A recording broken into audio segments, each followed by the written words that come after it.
I have to say, I am struck by the degree of the cognitive dissonance that I hear on the other side. It really is. I mean, I'm used to sort of the political debates and arguing in court and all those sorts of things.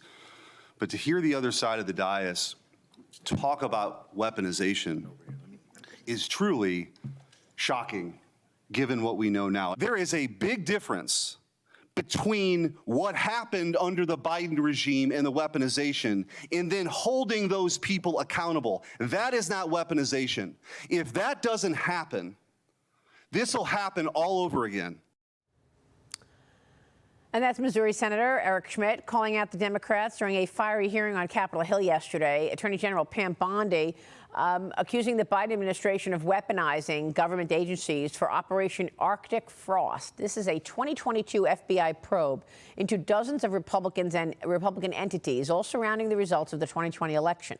New FBI documents reveal that former special counsel Jack Smith tracked the private communications and phone calls and logs of at least 8 Republican senators during his January 6th investigation. Joining me now is the man himself, Missouri Senator Eric Schmitt. Senator, thanks very much for being here.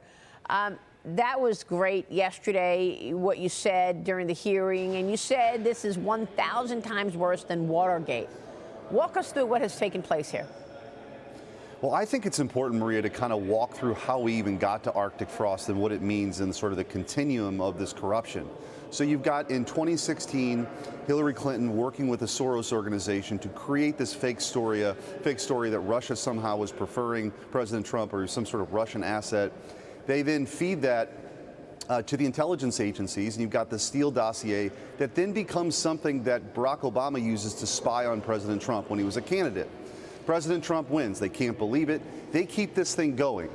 They knew it was fake. They laundered this thing, and then it becomes part of this effort to sort of sideline a presidency in 2016 to 2020. Then you've got the FBI, of course, then these deep staters still involved, pre-bunking the Hunter Biden laptop story so the American people don't know about that kind of corruption.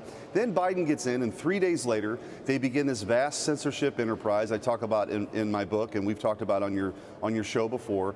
They also then, as part of this Arctic Frost, start spying on United States senators. They go after organizations like the one I was on at the time, the Republican Attorneys General Association, the Republican Governors Association, Turning Point, conservatives. This was a Soviet-style effort to sort of round up political enemies. Then, of course, President Trump announces in 2022 that he's running for president again. And then at that point, it's all hands on deck. Fani Willis, as chief deputy, meets with White House counsel. Alvin Bragg hires the number 3 person at DOJ. Jack Smith, the henchman himself, is brought on to go after and get Trump, and they tried to bankrupt him and put him in jail for the rest of his life. That's the story.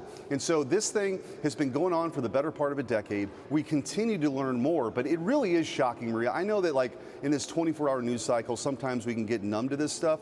We've never seen anything like this. There's never been anything like this in the history of the country, this weaponization of the Department of Justice and government after their political foes, the people that they called, deplorables. Hillary Clinton, Barack Obama calls them bitter clingers. Joe Biden calls them trash. It wasn't just about Trump. It was mostly about Trump, but then it's about Republicans and half the country. So there has to be some real accountability here. It's absolutely extraordinary. And one thing that you missed, I think, in that is that little cozy meeting that Bill Clinton had with Loretta Lynch on the tarmac in Arizona. Was that part of what is looking more and more like a conspiracy, which is what Devin Nunes told me on Sunday. Here's what the former chairman of the Intelligence Committee said to us Sunday. Watch. It was all designed to target and take down one of your political enemies, so much so that they actually raided his home, a private home of a former president at that time. If you have intelligence agencies that are effectively working with the fake news, working with nonprofits, all to benefit one political party. And that's what you've had. So it was a conspiracy. It is a conspiracy. And so whether or not you can make those charges, I'm not a lawyer, never been a prosecutor, but I've done a lot of these investigations. And to me, really what matters is the court of public opinion. What matters are the statutes and law. And I would, from my vantage point, it's pretty clear that there was a conspiracy on a number of fronts. Most importantly, I think lying and misleading, I think that's a key word, misleading Congress and other investigations. One was in August of 2016.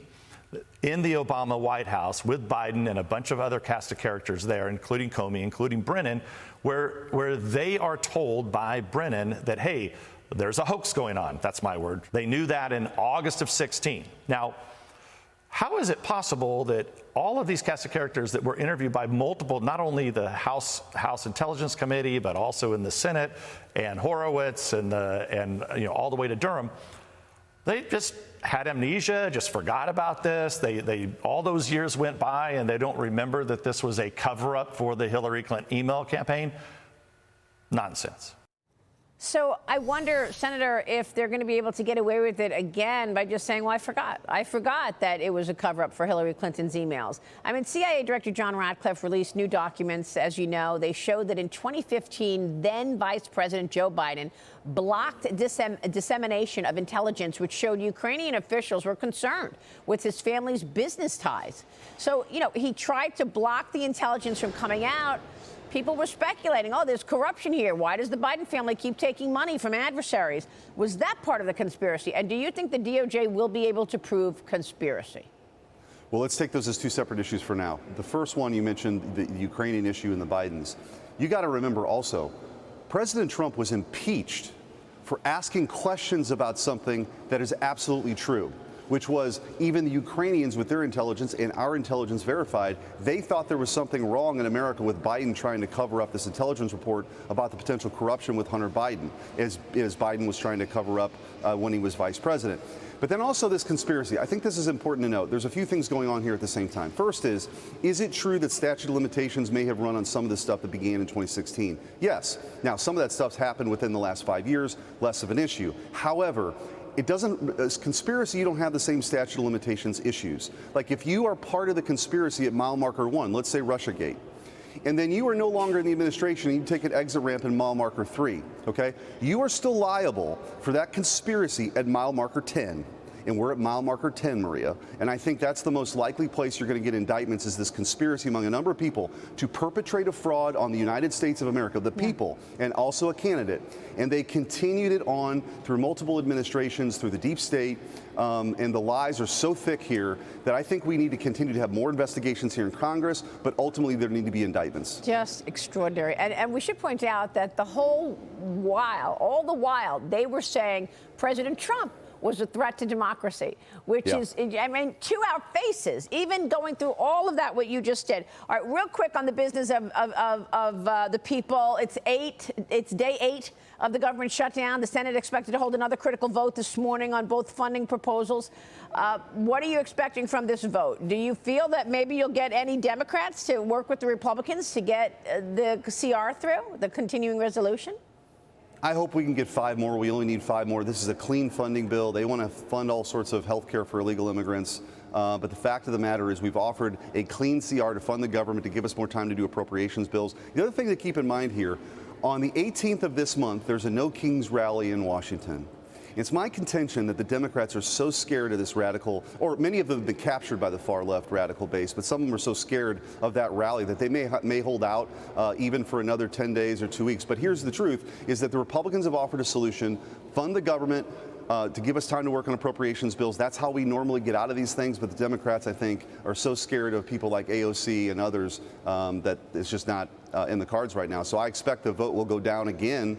But the Republicans are pretty united here. Well, I mean, look, we've got to point out that even though you're in a shutdown, you and your colleagues have worked through it. And yesterday, you confirmed more than 100 of President Trump's nominees, including ambassadors and senior officials.